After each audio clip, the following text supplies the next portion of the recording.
Well, we've talked about it. I think, again, what Ernie's accomplished is unparalleled in basketball history here at the University of Oregon.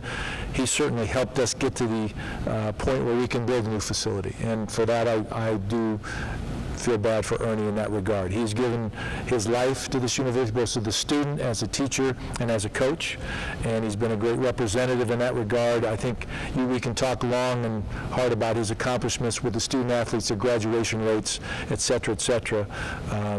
And it is difficult as you throw that stuff up and talk about it, but because we're sitting here today talking about him no longer coaching for us. Like you said, separation.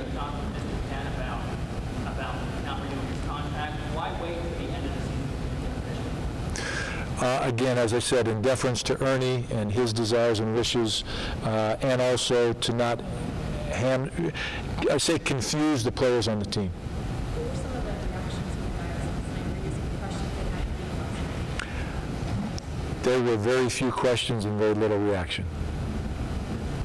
We talked 5 or 6 years. 2007 went to the P8. Improved Pac-10 record improved from last year. So it seems like there's some of these other factors are more weighing on it than the improvement. No. The first and foremost factor is progress on the court. Look at the last 6 years Pac-10 record. Look at our overall winning percentage. Look at our attendance. Look at our NC2A trips. Will any members of the coaching staff be retained? I don't know. That's up to the incoming coach, whoever it may be. As I said, there are some coaches on multi-year contracts. Others are on yearly contracts. I have talked to all of them about their circumstances and would provide letters of reference for them, opportunities, and again, until we hire a coach, I'm not sure that I think they're sort of in a state of limbo. But I do expect them to continue working, shepherding the basketball program, the players involved with it, both from the standpoint of overseeing their academics and their conditioning and their preparation. Mike, is there any kind of separation agreement with Ernie beyond what's provided in his contract? No. You mentioned there was some contract language that had to be. There were, and it was deleted, basically. How difficult was this decision for you to make as the athletic director? It was very difficult. I've been involved with the firing of people before, not entire staffs, and not somebody of the stature of Ernie Kent. And so that is difficult. I've spent a lot of time thinking about it, a lot of sleepless nights, and thought many times about it. Mike, while you were coaching the football team, you guys had some, dips and some maybe less than desirable finishes 2 seasons. Did that play in your mind at all? And did you struggle with that? Because you've been there as a coach when, despite all your hard work, things don't go as you planned. I didn't make any comparisons to football and basketball. I put my athletic director hat on. But the past athletic director said he had certain expectations for sports in general, basketball included. Do you have those same kind, or do you have expectations generally for sport at Oregon and basketball in particular? Yes, I do agree with the previous athletic director's idea that we should finish in the top half of the conference and we should compete. Now, on a national level, I think in some sports you can be 8th in the conference and be in the top 25 in the nation, so there's obviously variables involved with that.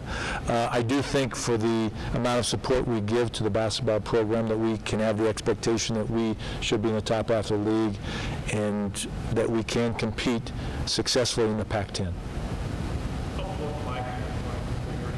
Like this body story got out, during that final active. Yes, it does, because that was not the intent, and I really don't know where it came from. I thought both Ernie and I had done as good a job as we could do about keeping it quiet between the two of us, certainly as those things go.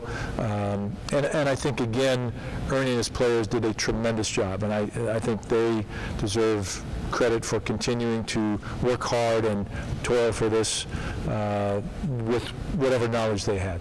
With a few scholarships available for next year in the basketball program, any timetable for someone that you need to improve Well, the timetable will start the national search immediately. And again, if and when we find somebody that we feel is the caliber that we want, that is ready to agree, then hopefully we get them here as soon as possible. It'd be great to have somebody on board the beginning of spring term, and I think that's actually possible.